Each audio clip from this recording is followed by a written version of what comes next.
Ajoyib holatda. Oyijonlar mana 3 tani ko'ryapsizlarmi? Nima deysizlar? Traynyashka deysizlarmi? Ha?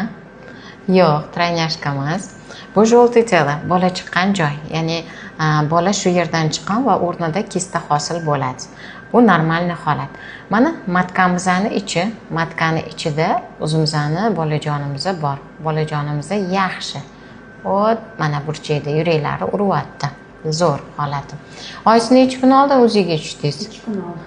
Nima deb aytdilar? Hammasi joyida-da? Hammasi joyida, ozgina ugroza, ozgina tonus bor bolada. Miomez borligini aytishdimi? Yo'q.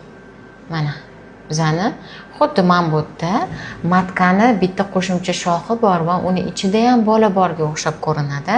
Oyijonlar, yo'q, bu ikkinchi shox emas, bu mioma. Chunki strukturasi boshqacha matkadan. To'g'ri, o'rtada raspadi bor ozgina. Og'riq berib turadi.